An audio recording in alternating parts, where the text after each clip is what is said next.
So I look forward to a very engaging conversation. The focus, as you can see on the screen, is revolutionary strides in pensions by African countries. So we're going to be exploring that theme. And some of the themes that I hope that will be communicated today include the globalization of the schemes in terms of how foreigners are getting involved in how pensions are administered on the continent. And then also we want to get some perspective on extending coverage. So not just covering the people in the formal sector, but the informal sector. How do we get that conversation going and spreading the benefits to the rest of the population? And then also we want to also touch on contributors' behavior. So in that sense, we're talking about strategies to increase voluntary contributions from people that are involved. And then we also look at the demography and how that impacts strategies of people who are invested in this area. The impact of technology is obviously important, so I'm hoping that will come through as well. And then investing pension assets, which is obviously a very big issue. Given the infrastructure deficit across the continent, how do we get more pension assets involved? So I'll just introduce the panelists, starting from my immediate left. Mr. Reginald N. France is the Managing Director of Boulders Advisors from Ghana. The company, he will tell you a lot more about it, but he's obviously an investment consultant with huge experience in this area. As an investment consultant, he has managed various pension plans with assets worth over, is this $1.5 billion? Or $1.5 billion, yes. So please put your hands together as we welcome him to the panel. Right. We also have Mr. P.K. Kuriachen from Mauritius. He is the acting chief executive of the Financial Services Commission. He's been in that capacity since 2015. He was also an advisor to the chief executive and headed the Financial Services Commission's Mauritius Capital Markets institution. And of course, in his capacity, he, as the FSC, acting FSC head, he represents the FSC Mauritius on the Financial Stability Board Regional Consultative Group for Sub-Saharan Africa. He's a council member of the Financial Reporting Council of Mauritius and a board member of Statistics Mauritius. So please put your hands together for him, Mr. P.K. Kuriachen. And last but not least, we have Mr. Ibrahim Muhanna. Very interesting profile. He's the founder of Muhanna Co, Actuaries and Consultants, Omni Life Insurance Company, Muhanna Co Rating Services. So he has quite a lot to say. And he has been a member of the International Actuarial Association Council. So please put your hands together for him, Mr. Ibrahim Muhanna, Managing Director, Muhanna Co. So I'm going to allow you start. I know we were supposed to have him start, but I've been updated that we need you to begin the conversation. So let's hear your perspective. I know you're going to really begin this conversation with talking about North Africa. Good morning. I'd like to thank PENCOM and, of course, Africa Special to having me for the second time in Abuja. And this time I tagged along one extra day so I can get to see Abuja other than the hotel. I was asked earlier if I'm going to tell the camel joke, because it looked like who were here, the only thing they remembered about my previous speech was the camel joke. But I thought I will talk something similar to your past former president of Nigeria when he was talking about his being short enough for the microphone. The past president of the Society of Actuaries in America is a very short lady. And once in a conference like this, she raised her hand to make a contribution. And when she was given the floor, she stood up and she realized that nobody can see her. And she said, by the way, I'm standing up. So actuaries do have some sense of humor. We are not all that boring. So if now they can put the slides for me. I wanted to see the relevance of Africa in the world And we realized although Africa is 1.2 billion population, it is only 16% of the total world's population out of the 7 billion. It's interesting that it has 16% of the total population, but it has only 3% of the total economy. That's the first thing as actuaries we start linking things together. And then we looked at North Africa. The countries that I included in North Africa presentation, they constitute 16% of Africa's population, but they constitute 30% of the African economy. So it is very interesting. If we take out North Africa from Africa, actually the GDP of Africa remaining, which is the south of the North Africa, will be even less than 3%. So this is very interesting, saying that there's a lot of room to grow. If you are always looking from the positive point of view, my friends in Tanzania, they ask me how come I'm always happy. I said I'm always positive. So having the fact that we have a very small economies does not mean that we should sit down and cry about it, but rather do something about it. In the countries that, although Sudan really doesn't really look like North Africa, but I added it since it's Arabic and it borders a North African country, most of these countries have defined benefit schemes. Luckily, most of them have not listened to the World Bank yet. And I hope they will never listen to the World Bank. So they will continue to have defined benefit schemes so they can have some kind of security to their people, because I believe defined contribution as defined contribution only without any guarantees. Governments are only throwing the risk on the people, and the people are not financially educated. They have no clue whatsoever that they are assuming the risk themselves.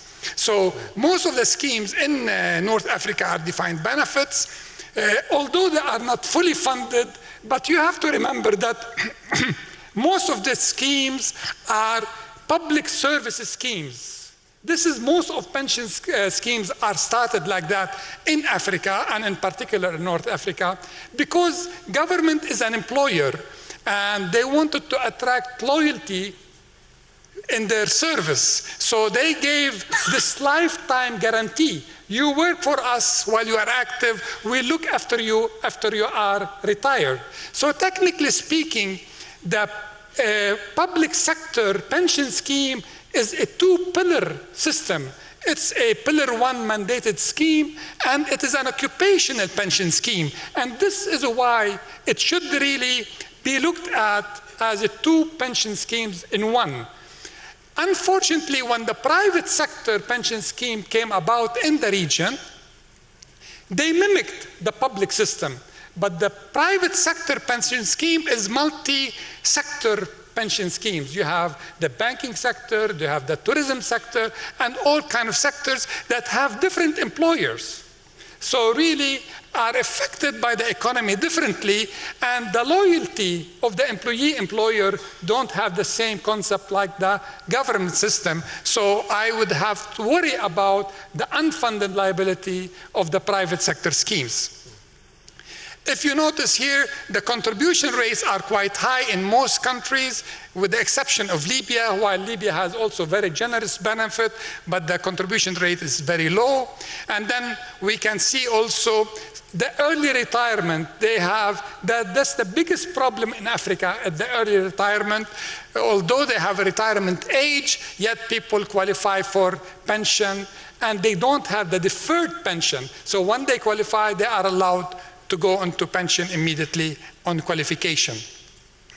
If you can see, the replacement rate for 30-year service is quite high. This is quite generous, and no exercise has taken place to really see, do we really need 80% replacement rate upon retirement? Is 60% sufficient or not? If 60% is sufficient, maybe we can lower the accrual rate, we can lower the benefit, so we allow our salary to be spent on something else instead of spending it on saving for pension. We don't know. Replacement rate is very important And it's not comparable from one country to another unless we have the same benefit after retirement. If we have healthcare benefit after retirement, we don't really need a replacement rate that high. If we don't have healthcare benefit after retirement, we need a lot of pension. Even 100% is not enough because healthcare costs a lot after retirement. This is a slide of comparison. You will see that the coverage, who is covered under the social security systems in Africa, is quite low compared to the North Africa. North Africa, with the exception of Sudan, is quite higher than the average. And then also we look at other indicators, then we can see also the North African has higher on average than everybody else in the protection, and their contribution to the economy is higher.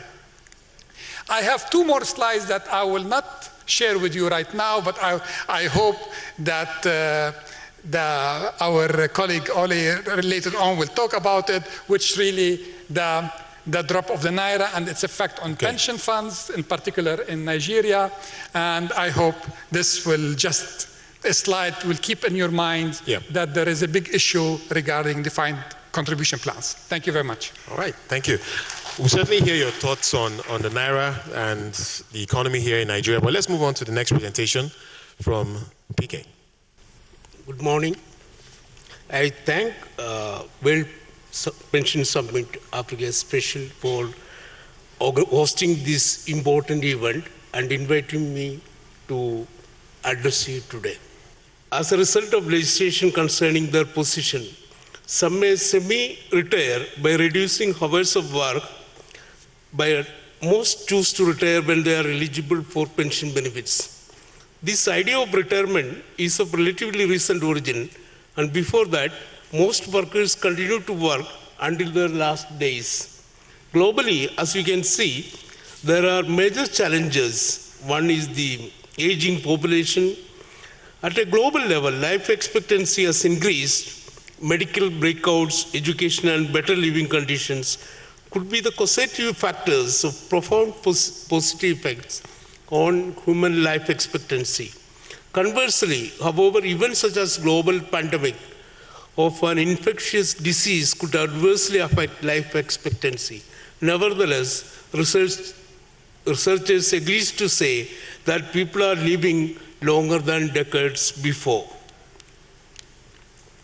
These challenges, aging population, can be addressed by gradual increase in pensionable age indexed to the life expectancy, or increase in pension contributions depending on the cost of living. The advantage of Mauritius pension business is that the Private Pensions Act and FSC rules have been consonant with the international norms and standards of the IOPS and the OECD. And Mauritius is becoming a major hub for setting up pension schemes catering for foreign members and expatriates. As part of its developed and diversified strategy to sustain the competitiveness of the Mauritius jurisdiction, the FSC now licenses and regulates external pension schemes. FSC may authorize foreign pension schemes also to operate in Mauritius, provided they are fully compliant with their home country pension regulators' prudential requirements and meet the criteria set out in our regulation.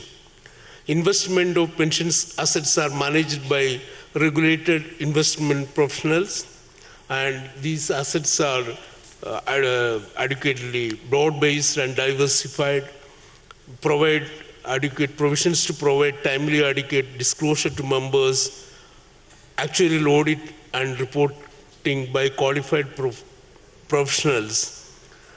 New laws requires pension schemes to be set up as trusts or foundations to provide an easy structure to be set up in Mauritius. With these things, I conclude. Thank you. All right. Thank you. Thank you very much. Right, we'll move on to Reginald, and then after that, we'll begin to interact on these points. In the reform that we had, what I want to point out is that, I think there's a reverse slide I want to show you. In the new system that we had, we incorporated, as you have in Nigeria, for example, the PFAs, we have corporate trustees. There are currently 28 corporate trustees that are established, and there are 16 custodians and registered fund managers, 62 fund managers. So you have the corporate trustees who then solicit for the businesses from employers to manage to manage their pension for them. So the custodians are all banks, and the fund managers are licensed by the Securities and Exchange Commission. Additionally, no money goes through a corporate trustee.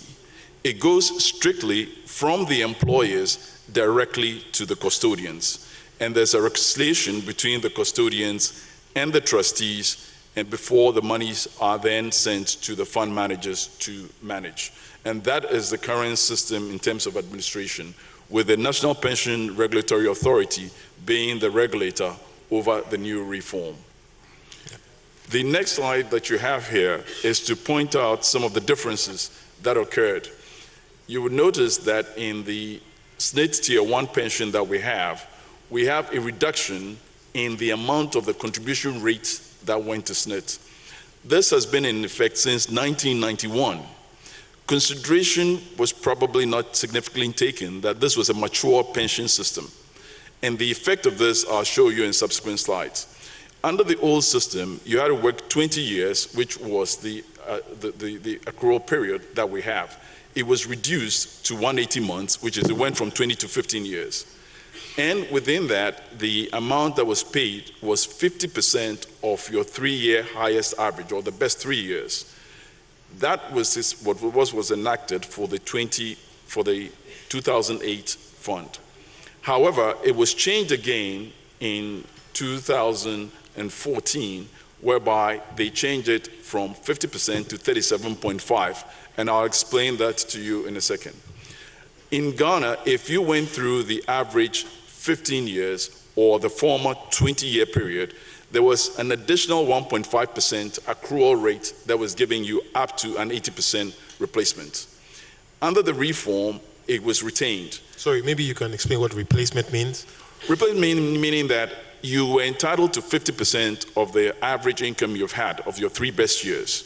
However, if you worked beyond that 20 years, we added 1.5% each year until you got to a replacement space of 80% of your income. The new reform, what it did was that it retained that. But in 2014, when the fund actually started operating, they realized that this was detrimental to the SNIT pension. And I'll demonstrate that to you shortly. Between 2010 and 2015, the SNIT fund had only approximately from 990,000 to 1.2 million people. Ghana has a population in excess of 27.8 million, and it has a working population estimated at about 14. So you could only see that the formal sector was only 1.2 million people working. This slide you're seeing demonstrates the impact of the reform that we had on the defined benefit.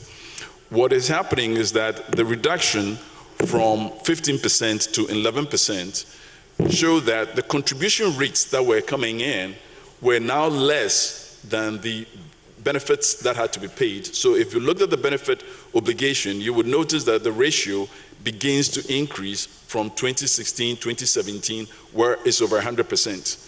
What that means is that the SNIT has to dig into the investment portfolios in order to be able to pay for the benefits. And you will also notice that the funded ratio started on a downward trend where it's lowering to 2.7. What this means is that government and the citizens of Ghana need to have another conversation, because we're going to get to the point where you either have to reduce the benefits or you're going to have to talk about increasing the contribution rates. And this was one of the impacts within our reform that we have. So when I go to the subsequent ones and the impact of what you would notice is the 5% in the Provident Fund system, which came in Tier 2, Tier 3, within a short period of 2010 to 2016, has almost matched what we have in SNIT. So that in the top column, you would notice that the fund, which started with almost 400 million, is now 6.3 or 6.4 billion cedis in what we have in there, approximately 1.3 or 1.37 billion dollars. Whereas the SNIT fund, which is now at about 8.2 million, is worth 2.4, 2.3 billion in what you have. As a percentage of our pension to GDP, you would notice that the private pensions that have been set up is rising increasingly to a higher percentage, which is now 7.5, whereas SNIT is at 9.5. The combination of that is about 17.9. But the question that we need to ask ourselves, which goes to the permissible investments, is how have these funds impacted the growth of the economy? And you will notice from the asset allocation and the permissible investments that it significantly has not done any amount of improvement into the Ghanaian economy. Why? The framers of the reform were of the view that in starting this, funds need to be in a safety asset allocation in fixed incomes. These were then directed to government funds. So the funds could allocate as much as 75% of the scheme to government funds, which were for recurrent expenditure and did not grow the capital markets. And the last slide only talks to the fact of what the population is. In the last 2014 population, you saw it was 26.4. The working population was between 15 to age 60. That was 16.5 million. However, SNIT only had at that time 1.2 million people. The residual were in the informal sector, as we've heard over and over from my colleagues and everybody else. And so this prevents a significant amount of opportunity. For example, there are schemes in Ghana which are saying 1 Ghana per week, 4 cedis, equivalent of $1 per month. If you're able to get 12 million people in, you're talking about $12 million a month that you bring into the pension assets, AUM, and also available to deploy into the capital markets. Thank you.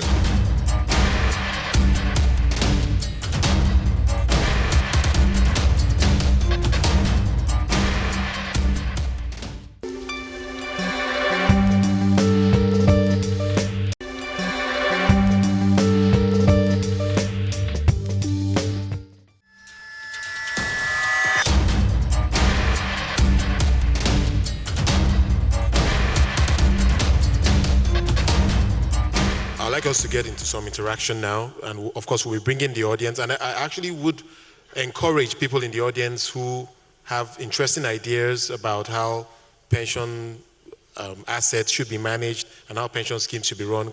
We look forward to hearing your contribution, but I'd like to kick things off by just starting by getting some perspective on healthcare.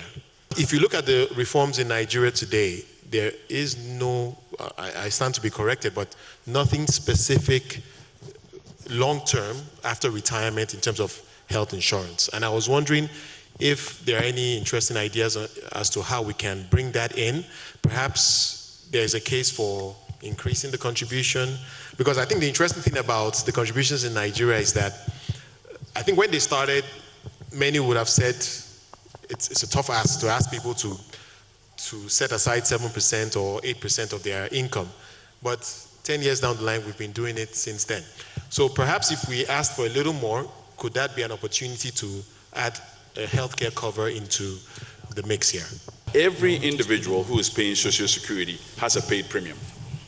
And in Ghana, children under 15 and elderly over 70 do not pay any health insurance premiums. The residual health insurance premiums comes from the VAT that are paid, and that is how it is funded. And as of 2016, there is a coverage of approximately 18 million individuals out of our population of about 28 million people in 2016. 2% or any percent of providing healthcare for retirees is very light approach of healthcare for retirement. When you are talking about funding for pension and you think defined benefit is complicated, funding for healthcare after retirement is by far complicated because you have a fourth player involved, which is the provider of healthcare. Now, most countries in Africa, even the ones that don't have national healthcare system, they provide some kind of healthcare through the Ministry of Health and through public health providers. Unfortunately, people don't realize that healthcare inflates faster than the average inflation in the country. Healthcare cost is very age sensitive, so utilization of health services is by far larger for people age 70 than people age 40. Yeah. So under no circumstances, countries should overlook pre-funding of healthcare after retirement. The implicit debt for the medical care in the United States for the elderly is $73 trillion, which is by far more than the Social Security debt. So I think right now, again, our colleague in Mauritius is the only person usually, he mentioned life expectancy at age 60, which is really music to my ear, because most people, when they talk about life expectancy, they mention the life expectancy at birth. And this is not an indicator that is used when we are talking about pension or healthcare, because unfortunately policymakers, when they look at pension and pension reform, they say in our country life expectancy, let's say, is 73 years old. So people retiring at 65, 73, so the pension system is going to pay 8 years. But they don't realize that people, once they reach age 60, the life expectancy is not anymore 73, it's become 75. And when they are 70, the life expectancy is 80. And when they are 83, you don't tell them you should have died 3 years ago. So the more you live, the more you expect to live. And now, when pension schemes were designed and actuaries were working 60, 70 years ago, we didn't have supercomputers. We have done, or they have actuaries at that time, I will be in the future. They have done calculation and they have put a mortality table for the projections. Now, the proper actuarial modeling for healthcare and for pension, we use enhanced mortality. So when we are projecting for 75 years, the cohorts that are retiring now are using a certain mortality table, but the cohorts that will be retiring after 10 or 15 years, they will be using a different mortality table. So technically speaking, that worsens the pictures. But this only could be done because of the new computer powers that we have. But we owe it to the public to tell them that. So the deficit is growing. I truly believe healthcare should be looked at a completely different angle and should not be just tagged along with a pension subject. You mentioned that defined contributions may not be a great idea if there are no guarantees. I would like you to maybe expatiate on that point, because obviously in many countries now more and more people are embracing that culture of defined contributions. So financial awareness and financial education is almost zero in this part of the world. People don't understand the concept of savings. Even right now, you can go outside, you see the advertisement for the telephone companies. And we talked about the technology earlier today, how technology is going to be part of the innovation. But unfortunately, they are robbing the people. They are teaching them how to be consumers. We haven't really seen even a telecom company saying, oh, we lowered our rate, you can save the difference. What they say, we lowered our rate, you can speak more. So we are a spending community. We're trained to consume and not to save. I think that's what you're saying. So this is why we are not spending time to teach people what is their future liabilities. We cannot be a welfare state and not having proper taxes. If we don't want to be a welfare state, we have to invest in the population of educating what kind of children we want to educate them on the future. How can they save for a bicycle? How can they earn for a living? So we need a lot of education when it comes to really pension. And this is why defined contribution, governments have passed the buck on the people, the risk on the people, saying, okay, and I'm very sad to hear politicians like earlier this morning in one phrase, the lady that spoke from the civil service, she said, we had big liabilities before the reform, and now we have assets. The word liabilities and assets, they don't match. If you talk about liabilities, you should talk about surplus. If you talk about assets, you should talk about when you talk about liabilities, you are supposed to talk about the assets. When you talk about surplus, you are supposed to talk about the deficit. She talked about that they had a lot of deficit, and now we have inherent deficit, we are going to solve it. The people should understand that moving into defined contribution is fine if you are secured somehow in a Pillar 1 system.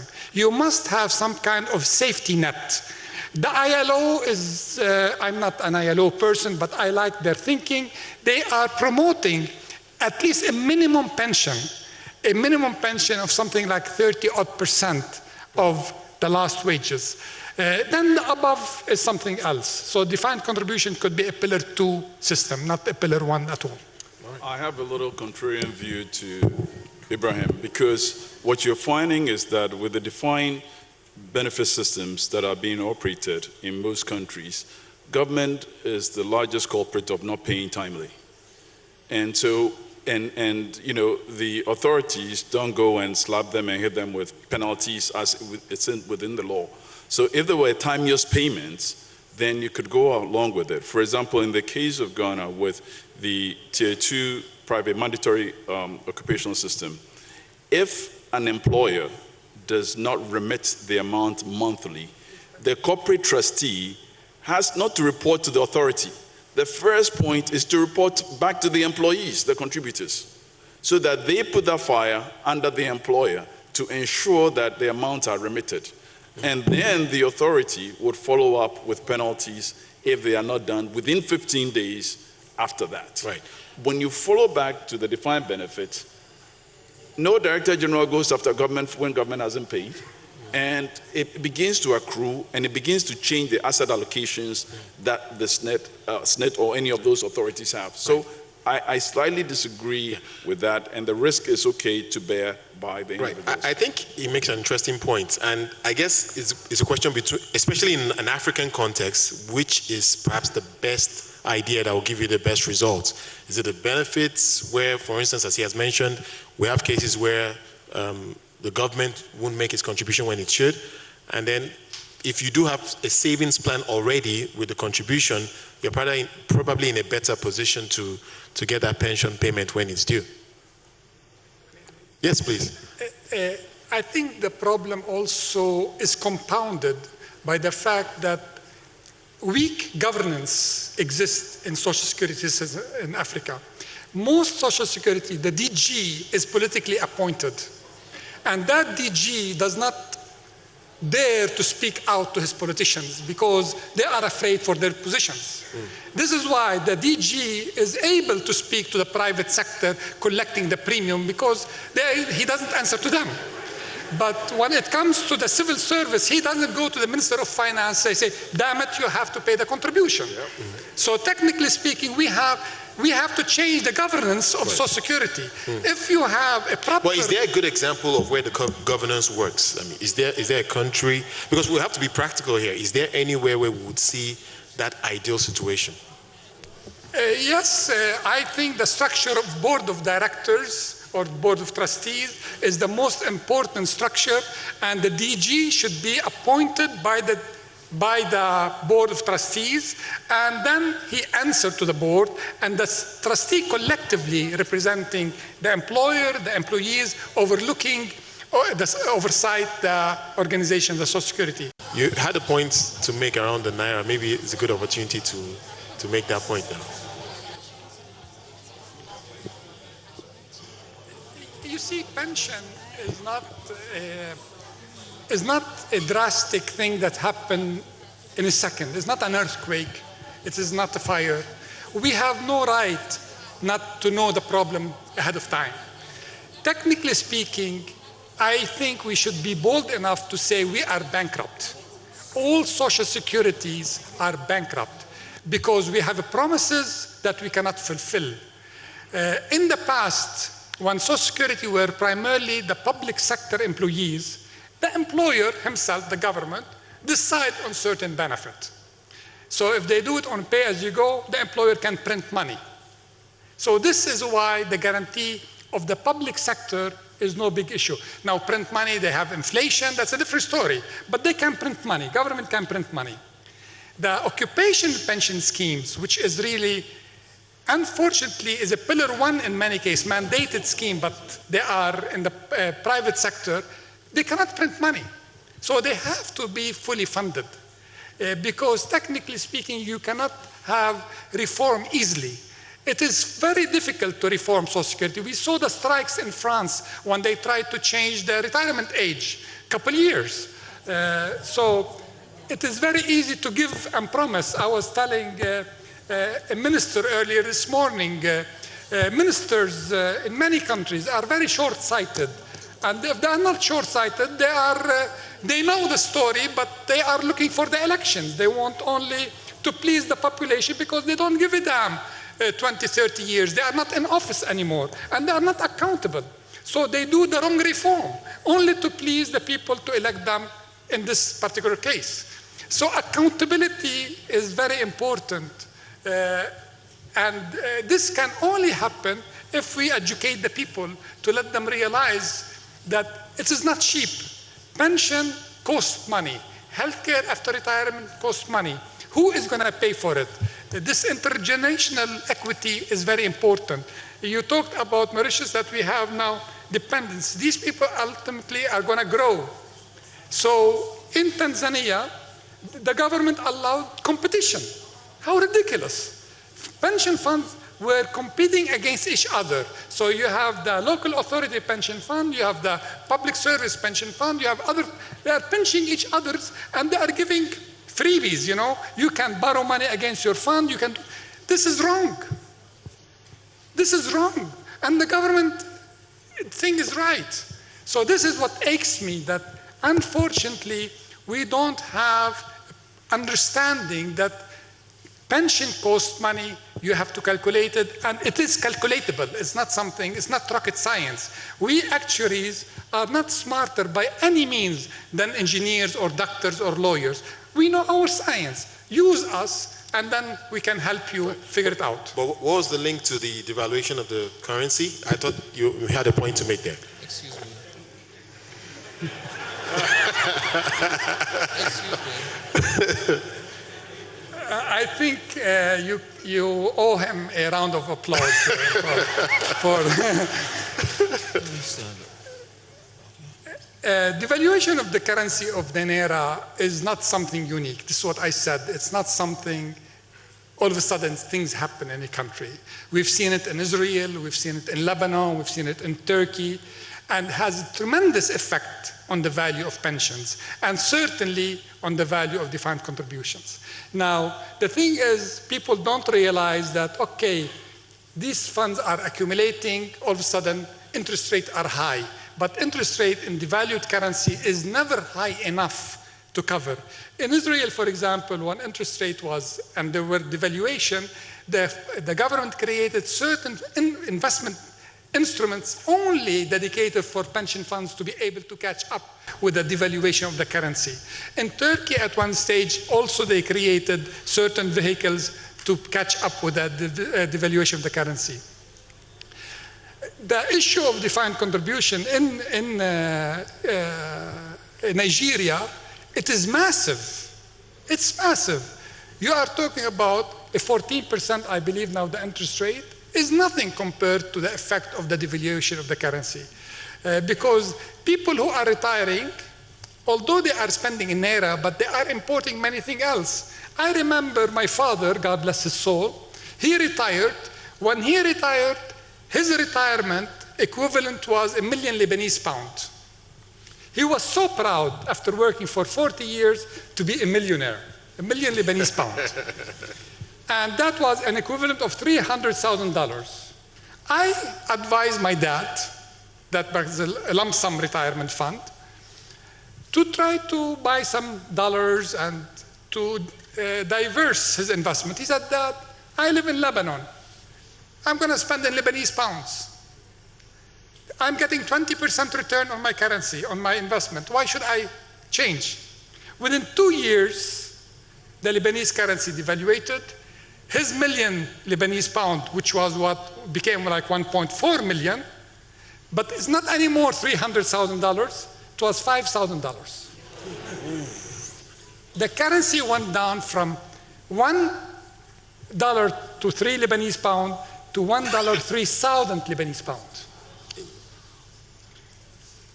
So we should realize, although we are spending in Naira, we are importing in dollars, so there will be inflation. The inflation will be by far higher than the 14% or future higher interest rates.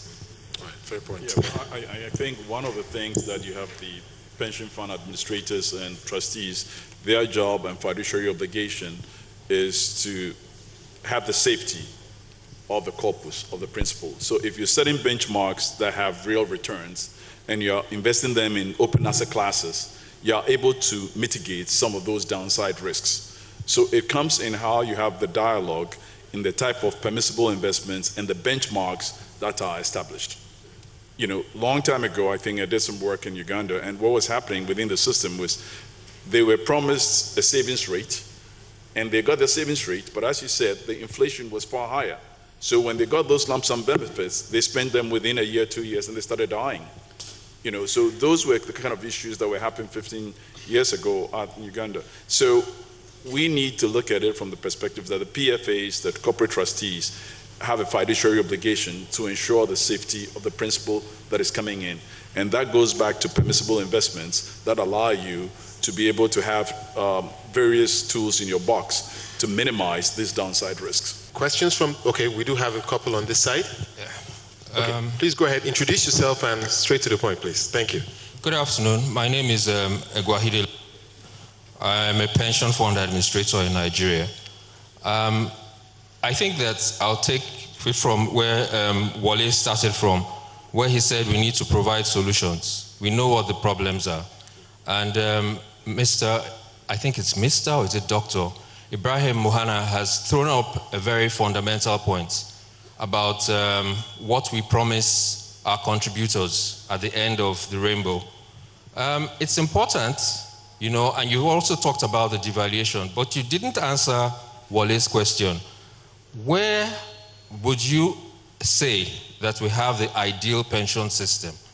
Because all of these things that we're doing, yes, we are trying to solve the problems as we go along, because definitely government won't solve those problems in the defined benefits. So where would you point us to look for the kind of solutions that you have espoused? Right. Is there anywhere we have that we have that indication of how to shape our pension system? Yeah.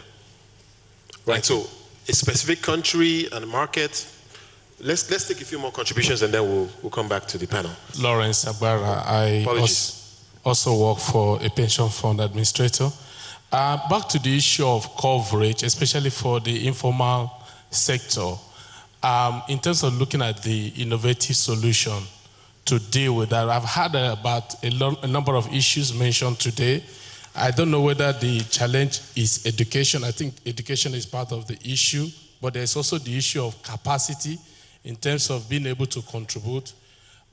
Then I've had comments around platform, channel for making those contributions. So my question is, which of these is really the biggest challenge to increasing coverage for the informal sector? And what sort of solutions should we be talking about or looking to overcome this challenge? Okay, so solutions to covering the informal sector. We have one contribution here as well. Please, let's take this one first, and then we'll come to you, sir. Okay, so Mr. Ibrahim made a very good point about the risk of currency depreciation. Reginald France indicated that depending on the investment strategy, you can actually counter, the erosion really of the principal amounts. But there's one other point that I think comes out of what Mr. Ibrahim has said, which relates to diversification and also diversification beyond the borders of each country. A lot of pension funds are restricted in their ability to invest pension funds outside of their home country. So I think this is really a point that I'd like to hear from, the panelists. What is the extent of allocation amongst African pension funds to invest a portion outside of their home countries, even if it's in the rest of Africa or if it's global? And do they feel that this is something that the regulators should be thinking about seriously? Now, with the recession in place, despite the very glamorous picture we paint that we have an pension asset running into trillions, I want to challenge this audience to resolve the question of how to translate this gargantuan pension asset into the lives of pensioners who are retired, both at the federal government level and at the states. And they are still trekking to and fro their places of employment for their pension in some states of the federation, including the federal government. And the former president has told us here that even military, we are not better off. Right. How do we translate the huge pension as in benefit of the pensioners can benefit from their entitlement? The recession, the funds for providing for the driving of the system are part of the problems we now have. So if I can get you correctly, you're referring to how to address previous pension liabilities of course, today. Because they're still accrued, there, even after the accrued reforms. liability that government is obliged to pay. Sure. Okay. We'll get some contributions on that. From what we gather from Ghana, 3-tier system, also from Mauritius, 4-pillar system, I'm asking, how have these countries matched these different schemes in a way that it's not one or the other? Because we have been given the impression that defined benefit doesn't work in many countries. I know that in Nigeria, it has worked for public officers who have their defined pay. Senators in Nigeria now talk of defined benefit that will be guaranteed for them. I know some of the retired governors, with apology to one or two of my friends who are here, they have their defined benefit paid. It's not as if defined benefit is inherently bad, even though it's been poorly managed in the case of Nigeria, and we have seen the benefit of defined contribution. But I want to share, how has it worked in Mauritius, in Ghana, in which we maintain this, multiple schemes, in a way that is sustainable? What are the safeguards that have made them to work? Thank you very much.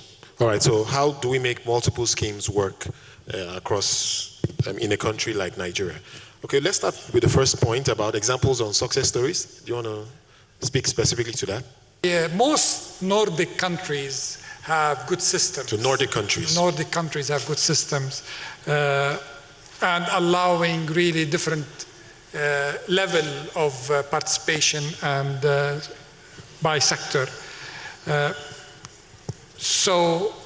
And then talking about, somebody talked about the informal sector, what can we do for them? Yeah. There is a big drive worldwide to formalize the informal sector. And I don't think this is really getting anywhere before you really getting your tax system, tax regime correctly.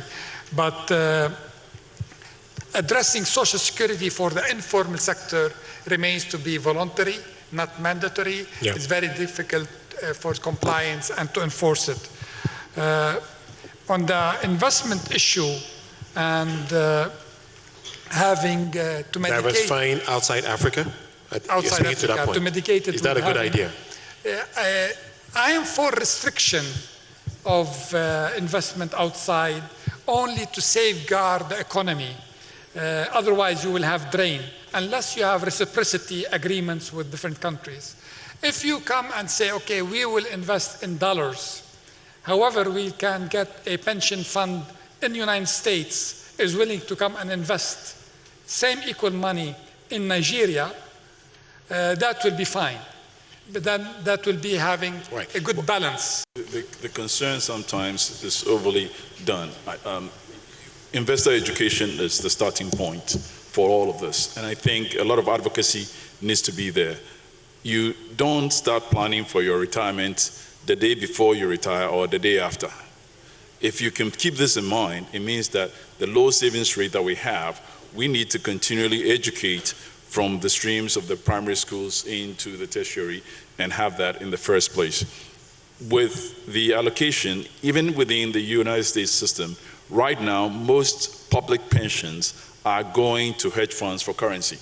Currency is an alternative asset class, and we have to accept that.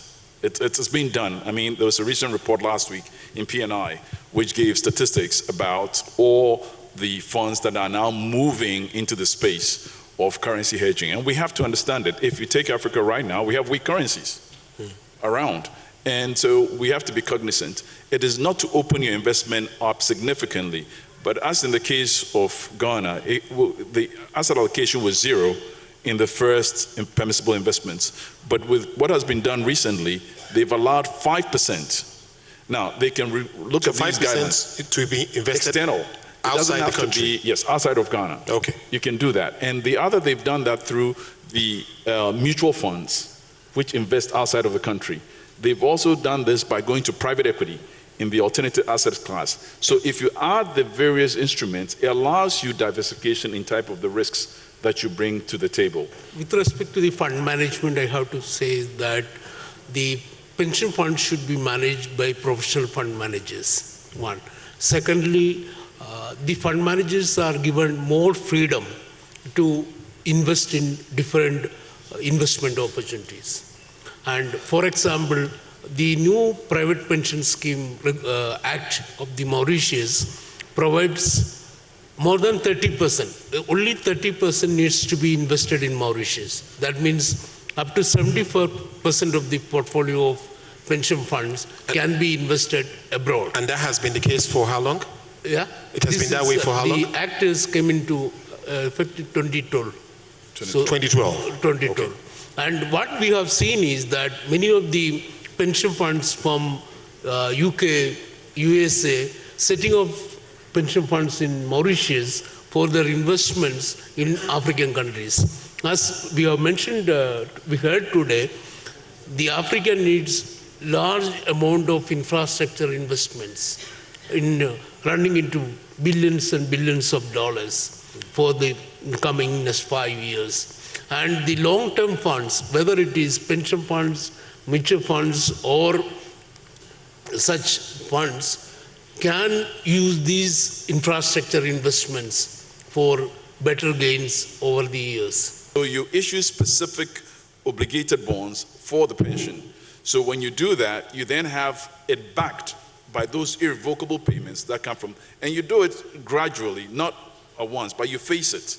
And the other area might be that you begin to do that indirect taxation in other areas slowly, year by year, to help you pay for it and accumulate enough to transfer into the system. But I think you can look at what you have coming from the federal and then face it over a 5 or 7 year, establish a yield scale for those papers, and you then be able to make some payments and inroads.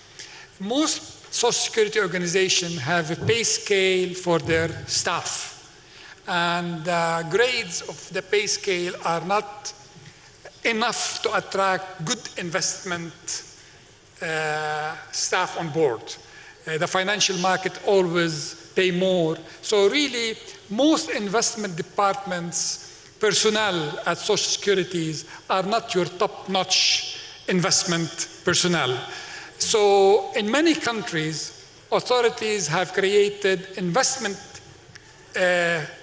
agencies whereby these agencies manage the assets of the pension funds. So the Social Security became only administrator of the contributions and the liability, but not on the investment side. So And that new authority, investment authority, that manage the assets of the pension funds, have different pay scale for their staff, attracts very sophisticated investment analysts compared to the financial market, and they can really are peer. They can talk the same language, and they have proven to have maximized the returns of the pension funds. So I can name Jordan, UAE, Bahrain, Sudan, whereby they have independent authorities for investment of Social Security organizations. And they left the Social Security only to do the management of the administration of the contribution and the liability. All right, so we have a few countries to look for. All right, my apologies. I've just been told I've run out of time. So we really have to end it here, but the panelists are obviously still part of the conference between, today and tomorrow, so you have an opportunity to interact with them. But at this point, I would like to ask that you should please give them a very warm round of applause. Thank you very much for your contribution, and thank you very much for being a great audience.